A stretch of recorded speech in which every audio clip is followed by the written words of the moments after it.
시청자 여러분, 한 주일 동안 평안하셨습니까? 오늘 하루도 하나님의 사랑과 은혜를 통해서 건강하고 그리고 하나님의 은총을 통해서 행복하게 보낼 수 있는 하루가 되기를 간절히 바랍니다. 우리가 건강하기 위해서는 무엇보다도 오장육부가 튼튼해야 되는데, 그 중에서도 우리 오장육부의 장기 중에서도 약 3천억 개 이상의 세포를 가지고 있고 1000종류 이상의 효소를 만들어내고 500종류 이상의 일을 하는 이 간에서 모든 이 케미칼적인 독소들을 해독해 주는 일을 하기 때문에 독소로 인해서 발생하는 수많은 종류의 질병들로부터 해방되기를 원한다라고 하면은 무엇보다도 간이 건강해야 될 것입니다. 그래서 간이 그 해독 기능이 잘 진행될 수 있도록 도와줘야 되기 때문에 오늘 이 시간에는 간 해독을 위한 효소요법이라고 하는 제목으로 같이 은혜를 나누는 시간 갖기를 원합니다.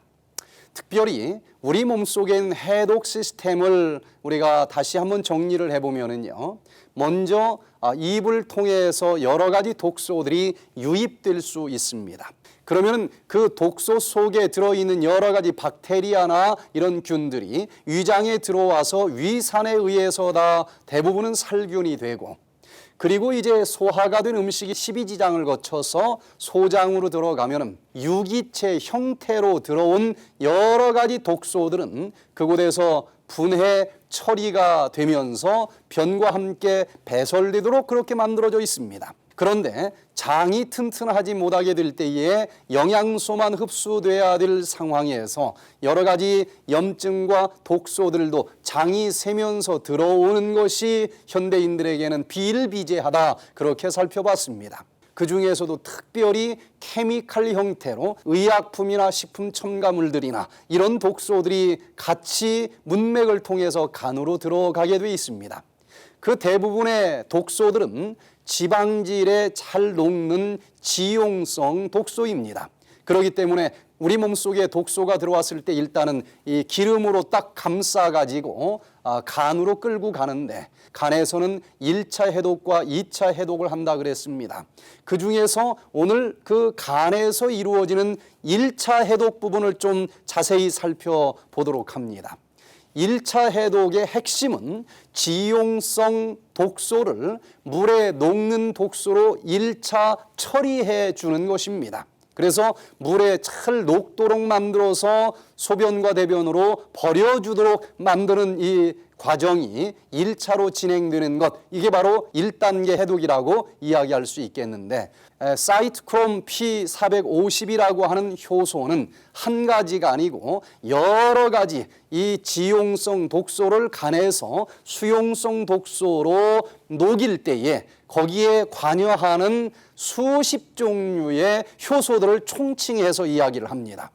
우리 몸속에는 이 계열의 효소들이 적어도 50종류 이상 있다 이야기하고, 간에서 특별히 이 약물 속에 들어있는 독극물들을 해독해 주는데 관계되는 그 효소들은 최소한 15종류 이상의 효소들이 관여하는 것으로 알려져 있습니다. 디톡스에 있어서 효소는 얼마나 중요한 것인지 먼저 생각을 좀 한번 해봅니다. 효소가 도대체 무엇일까? 양은 너무너무 작은 것입니다. 정말 보잘것없는 것일지도 몰라요. 그런데 이 효소는 살아있는 모든 생명체의 생명 활동을 촉매하는 생리 활성화 물질입니다. 즉 자기 혼자 뭘 대단하게 이룰 수 있는 일은 없지만 뭔가 우리 몸에서 좋은 일들이 일어날 때마다 이 효소가 거기서 북돋워주고 도와주고 용기 주고 이렇게 촉매 작용을 해주기 때문에 양은 적지만 효소가 없을 때 우리 몸속에서 진행되는 모든 생리대사들이 다 정지될 수밖에 없다고 하는 것입니다.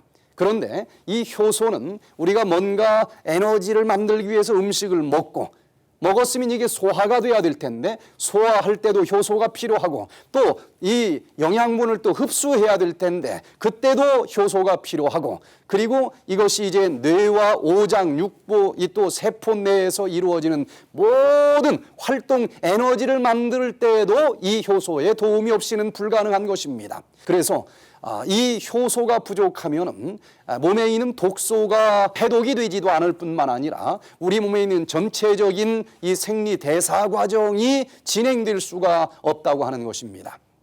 그래서 효소가 부족하면 섭취한 영양소가 제대로 소화가 되지도 않고 운반이 되지도 않고 흡수가 되지도 않고 그러면서 이것이 이제 독소로 축적될 수밖에 없다는 것입니다. 특별히 간에서 독소를 해독할 때 이 효소가 절대적으로 필요한데 현대인들은 이렇게 도와주는 친구들 특별히 유명한 것은 아니지만은 대단한 것은 아니지만은 이런 도와주는 친구들이 없기 때문에 간에서 제대로 독소를 해독해 주지 못하고 우리 몸새 축적이 되면서 현대인들을 참으로 어떤 약으로도 치료할 수 없는 난치병, 불치병들을 유발한다라고 하는 사실을 알게 됩니다. 영적으로도 마찬가지 아니겠습니까? 내가 대단한 리더가 아닐 수 있습니다. 그런데 정말 작은 자일진 모르지만은 뭔가 아름다운 일들이 진행될 때마다 그 옆에서 감초 같은 역할을 해주는 사람들, 도와주는 친구들, 격려해주고 위로해주는 이런 효소와 같은 사람들이 필요한 세상이 아니겠습니까? 다 1등만 하기를 원합니다. 다 지도자가 되기를 원합니다. 그러나 이 모든 일들이 잘 진행되기 위해서 필요한 조력자, 위로자, 격려자들 이런 효소와 같은 사람들이 없기 때문에 이 세상이 얼마나 삭막하게 돌아가는지 우리가 다 인정할 수밖에 없지 않겠습니까? 예수님께 한 중풍병자가 들것에 실려서 왔습니다. 걸을 수도 없는 이 중풍병자가 아무리 모든 질병을 치료해주는 예수님이 이 동네에 나타났다 할지라도 어떻게 그 앞에 갈 수 있었겠습니까? 이름도 밝혀지지 아니하는 그 친구들의 조력이 없었다고 하면은 이 사람은 구원받을 수도 없었을 것이요 치료될 수도 없었다고 하는 것을 우리가 알게 됩니다. 오늘 이런 조력자가 필요하지 않습니까? 특별히 이 마태복음 8장 2절에 보니까 침상에 누운 중풍병자를 사람들이 데리고 오거늘 예수께서 저희의 믿음을 보시고 중풍병자에게 이르시되 소자야 안심하라 내 죄 사함을 받았느니라. 중풍병자를 살려준 그 은인들이 이름도 없습니다. 그저 사람들이 데리고 왔다. 그러나 저 하늘나라에 가서는 그 효소와 같은 사람들이 가장 관심 갖는 사람들일 것이요 가장 많은 축복의 선물을 받을 자들이라고 생각을 합니다. 예수님께서는 그 별 볼 일 없는 것처럼 보였던 그들 마음속에 있는 그 진실된 믿음을 보시고 이 중풍병자를 치료해 주었고 이 중풍병자를 걷게 해 주셨다고 하는 것입니다. 이렇게 한 사람을 살려주기 위해서 도와주는 친구들이 있는 것처럼 우리도 영적인 효소와 같은 사람이 되어서 오늘 이 세상이 삭막하게 돌아갈 때 어디에 내 도움이 필요한지 찾아보면서 그곳을 메꿔줄 수 있고 그곳을 또한 위로해주고 격려해줄 수 있는 그런 영적인 살아있는 효소와 같은 삶을 살 수 있게 되기를 간절히 바랍니다. 한국에서 제가 입백퇴된 프로그램을 할 때에 거의 20년 정도 시간이 흐른 것 같은데요. 송소윤 자매님이 제가 경영하는 병원에 입원을 하게 됐습니다. 20대 젊은 나이인데 얼마나 열심히 살았는지 그냥 돈 버는 것 외에는 별로 관심이 없었습니다. 돈을 정말 긁어 모으다시피 벌었다고 그러는데 밥 먹을 시간도 없었어요. 그러니까 가끔 햄버거나 먹고 고기나 이제 먹고 그러면서 밤도 거의 꼬박꼬박 새면서 저녁에 들어오면 돈 세느라고 정신이 없었다고 그럽니다.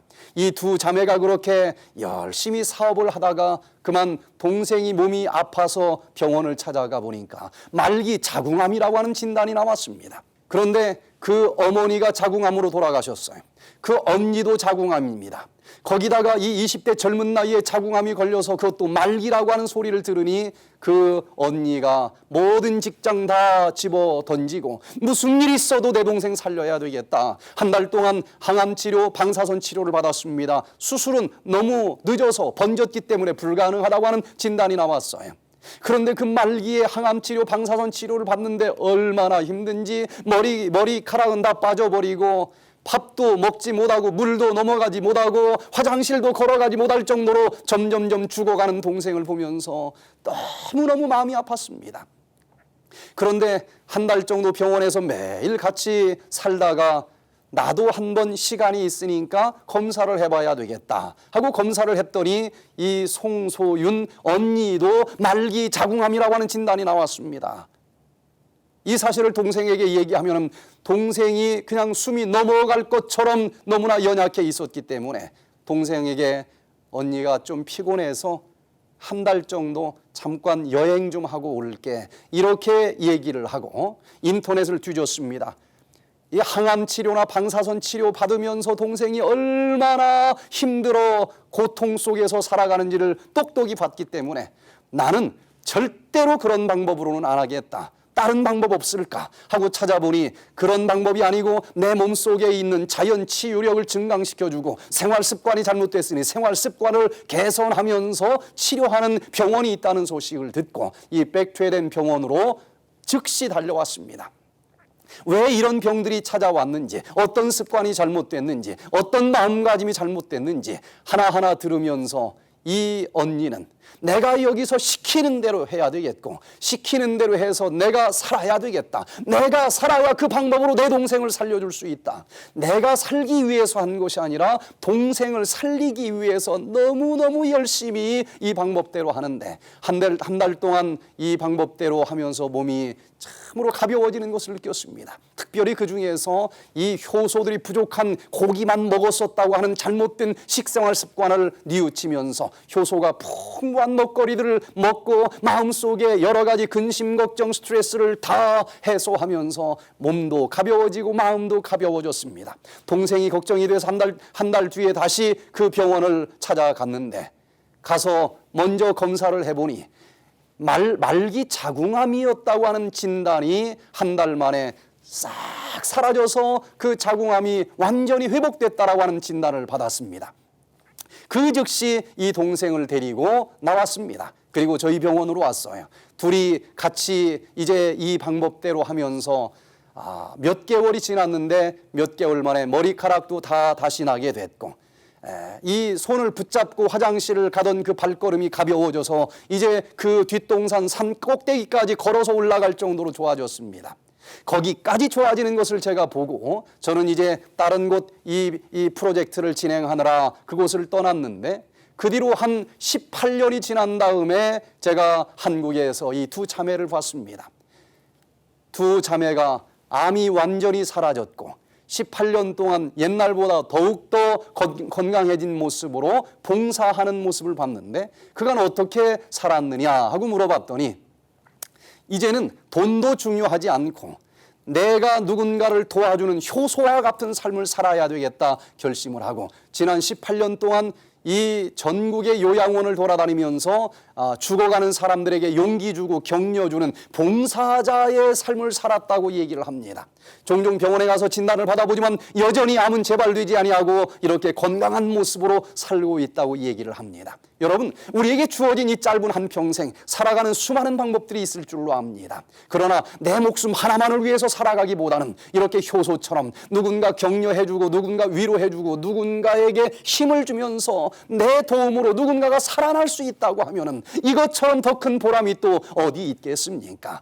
효소와 같은 삶을 살 수 있는 우리 모두가 되시기를 간절히 바랍니다. 특별히 이 단식을 하면서 이 효소요법을 같이 하면은요, 이 몸속에 있는 면역력이 굉장히 증강이 된다는 연구 결과를 보게 되는데 일본의 오사카 대학의 연구 보고를 보니까요, 사람이 7일 동안 단식을 하면은 면역력이 20배 이상 상승된다고 발표를 했습니다.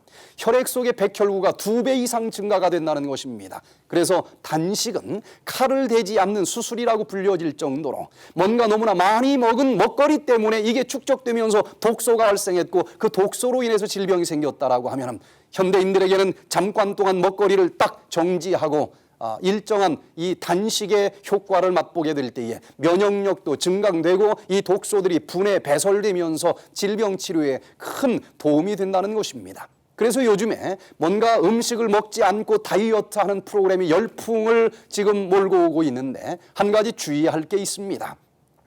무조건 안 먹으면 물론 살이 빠집니다. 그러나 이 독소는 오히려 더 많아질 수 있다고 하는 것을 알아야만 됩니다. 음식을 너무 먹지 않게 될 때에 케톤증이라고 하는 아주 무서운 증상이 찾아올 수가 있습니다. 특별히 당뇨병 환자들에게 이 케톤산증이 많이 발생을 하는데, 케톤산증이라고 하는 게 무엇일까? 우리 몸에서는 3대 영양소 중에서 제일 첫 번째 탄수화물을 에너지로 사용하도록 시스템이 되어 있습니다. 그런데 당뇨병 환자들은 혈당이 너무 높든지 너무 낮든지 하여튼 이 인슐린이 제대로 나오든지 나오지 않든지 해서 이 포도당이 세포 속에서 태워지지 않는 상황이 밀려올 수가 있습니다. 그러면은 포도당을 에너지로 태우지 못하게 되면은 이제 두 번째 지방질을 에너지로 태우게 됩니다. 그런데 이 지방질을 태우게 될 때에 이 지방질이 완전히 연소가 되지 못하고 그 중간 대사 물질이 나오는데 그것이 바로 케톤체라고 부르게 됩니다.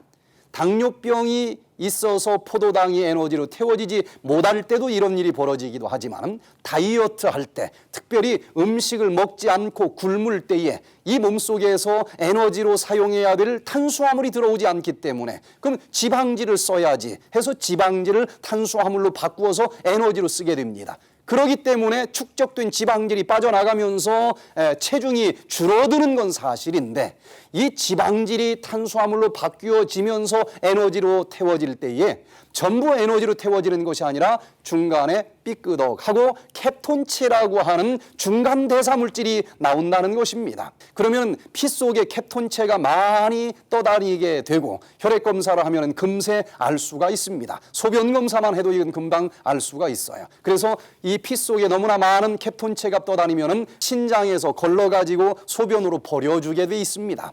그런데 너무나 많은 지방질이 이제 분해가 되면서 소변으로 쌌는데도 이게 너무 넘쳐서 입에서까지 그 냄새가 납니다. 그래서 단식을 할 때 입에서 케톤체가 분해되면서 냄새가 나는 것을 많이 느끼게 될 것입니다. 그래서 체내에 너무 일정량 이상 축적이 되면은 이 케톤체가 산성피를 만들게 되면서 그것을 케톤산증이 생겼다라고 얘기를 하는데, 그 케톤체가 너무 피 속에 많이 흘러다니면서 이렇게 심한 산성피가 만들어지게 될 때에 여러 가지 이제 합병증들이 나타납니다. 특별히 이 몸에서는 과일 향기 같은 냄새가 날 수도 있고요. 당뇨 말기 환자들에게 많이 나타나는 증상들입니다. 그때는 이미 피가 너무 산성으로 많이 변했다고 보면 맞을 것입니다. 또 복통 증상이 나타날 수도 있고요.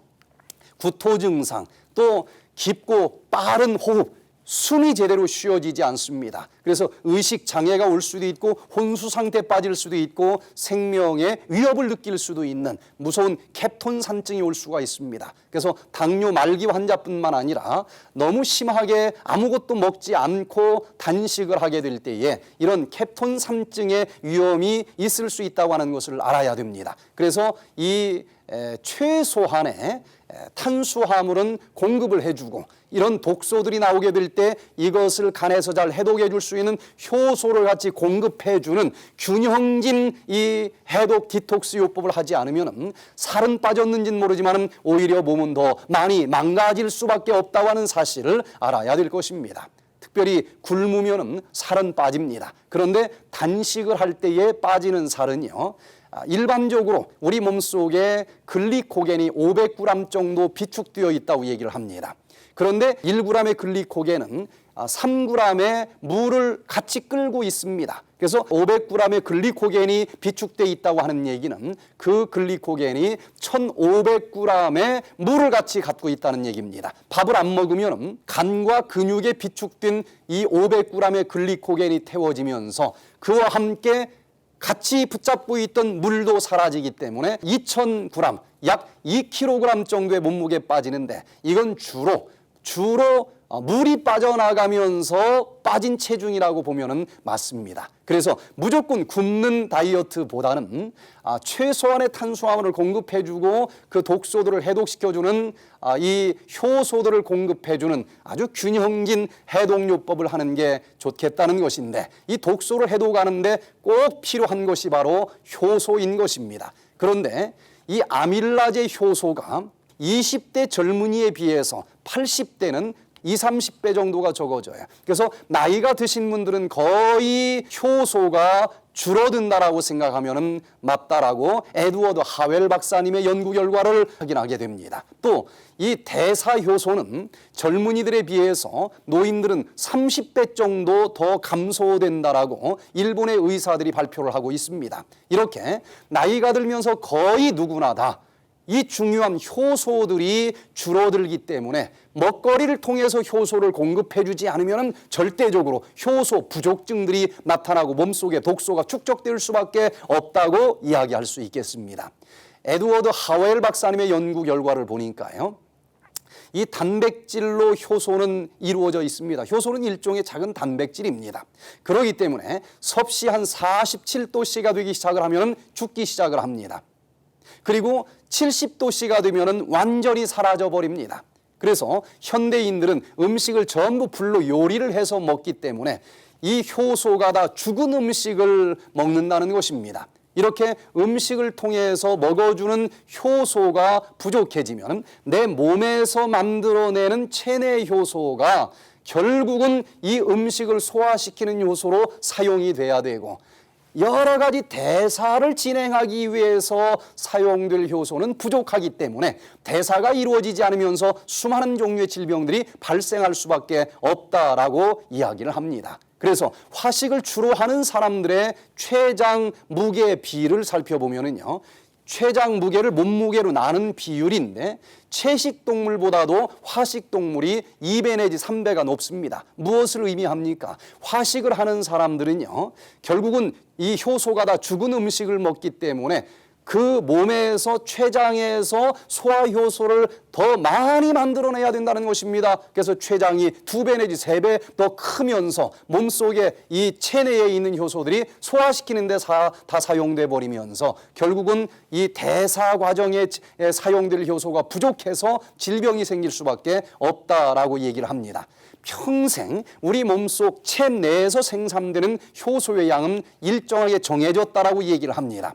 그렇기 때문에 음식으로 살아있는 효소를 보충해주지 않으면 몸속에 있는 효소 다 까먹기 때문에 나이가 들면서 효소가 부족해지고 그로 인해서 독소가 해독이 되지 않고 수많은 종류의 질병들이 발생될 수 있다라고 이야기를 합니다. 그래서 효소가 죽은 화식을 이제 하게 될 때에 그 음식을 소화시키기 위해서는 이 몸속에 있는 체내 효소가 다 사용이 되는데, 그 중에서도 고기 단백질은요, 소화 효소가 많이 필요로 됩니다. 혹시 고기 위주로 식사를 하는 사람들은 거기다가 또 이 몸속에 있는 효소가 더 많이 이것을 소화시키느라고 다 사용되기 때문에 이 몸속에서 대사효소나 항산화 효소가 절대적으로 부족해지면서 수많은 종류의 만성 퇴행성 질병들을 유발시킬 수 있다라고 이야기를 합니다. 특별히 급성질환에 걸린 사람들에게는 이 질병을 극복하기 위해서 혈중이나 소변으로 배출되는 효소의 양이 일시적으로는 늘어납니다. 그런데 만성적인 질병으로 넘어가 버리면 이 질병을 처리해 주느라 효소가 다 고갈이 됐기 때문에 효소가 현저하게 줄어들고, 효소를 보충해 줄 때에 이런 종류의 질병들을 치료하는 데 큰 도움이 된다라고 이야기를 합니다. 자, 그래서 우리가 이 효소를 충분히 공급해 주는 것이 필요한데 어떤 방법이 좋을까? 특별히 살아있는 이 채소 속에 효소들이 많이 있습니다. 그래서 이것을 즙을 짜서 충분히 마셔주면은요, 이 먹거리를 통해서 부족해진 그 효소를 공급해 주고 그로 인해서 신진대사를 촉진시켜 줍니다. 녹즙 속에는 적어도 20종류 이상의 살아있는 효소들이 충분하기 때문에 현대인들이 이 효소의 부족으로 인해서 생기는 수많은 종류의 질병들을 치료하는 데 큰 도움이 될 수 있다고 이야기를 합니다. 자, 다시 한번 정리를 하면은요, 효소는 크게 체내에 있는 효소와 또 먹거리를 통해서 먹어주는 효소가 있습니다. 그런데 이 체내에서 만들어지는 효소는 두 가지로 사용이 되는데, 하나는 먹거리를 소화시키는 데 사용될 수 있고, 거기에 필요가 없으면은 나머지는 대사 과정을 진행하는데 그 효소가 사용이 됩니다. 그런데 이 소화 효소가 다 불로 요리를 해서 들어왔기 때문에 효소가 다 죽었다. 그러면 그 음식을 소화시키는 소화 요소가 없기 때문에 이 체내에 있는 그 효소가 먹거리를 소화시켜주는 대로 다 사용이 돼버리고, 신진 대사를 위해서 사용될 효소가 부족하기 때문에 여러 가지 질병이 발생할 수밖에 없다라고 이야기를 하는 것입니다. 이 효소가 부족할 때 거기다 플러스 간에서 해독해 주는 일들이 제대로 진행이 되지 않으면서 수많은 종류의 질병들이 발생을 할 수가 있습니다. 그래서 우리는 이 몸속의 효소를 녹즙이나 이런 것으로 잘 공급을 해줘야만이 이 대사 과정이 제대로 진행이 되고, 그뿐만 아니라 이 몸속에 있는 독소들을 간에서 1단계 해독을 해줄 때 필요한 효소가 공급이 되면서 그 독소들이 축적되지 않도록 해줄 수 있다고 하는 것입니다. 영적으로도 우리가 이렇게 몸속에 축적되는 여러 가지 독소들을 다 제거하고, 그리고 이제 나만을 위해서 살아가는 것이 아니라 누군가를 위해서 도와주는 삶을 살아가는 이 영적인 효소와 같은 삶을 살아야 되겠습니다. 이사야 1장 16절로 18절에 보니까, 너희는 스스로 씻으며 스스로 깨끗게 하여 내 목전에서 너희 악업을 버리며 악행을 그치고 선행을 배우며 공의를 구하며 학대받는 자를 도와주며 고아를 위하여 신원하며 과부를 위하여 변호하라 하셨느니라. 여호와께서 말씀하시되, 오라 우리가 서로 변론하자. 너희 죄가 주홍 같을지라도 눈과 같이 희어질 것이요 진홍같이 붉을지라도 양털같이 되리라. 그렇습니다. 내 마음속에 있는 악행을, 여러 가지 독소들을 다 버리고 드디어 내가 이 효소와 같은 사람이 되어서 남들을 도와주고 남들을 위로하고 남들을 격려해 주면서 살아가게 될 때에 내 마음속에 있는 붉은 죄도 다 씻어질 뿐만 아니라 내 앞에 있는 사람들까지도 다 이 죄들이 씻어지면서 정말 건강을 누릴 수 있고 행복을 누릴 수 있다고 하는 것입니다. 우리 영적으로 육적으로 이렇게 효소가 충만한 그런 삶을 살면서 건강하고 행복한 그런 생활을 할 수 있게 되기를 간절히 바라면서 오늘 말씀을 마치겠습니다.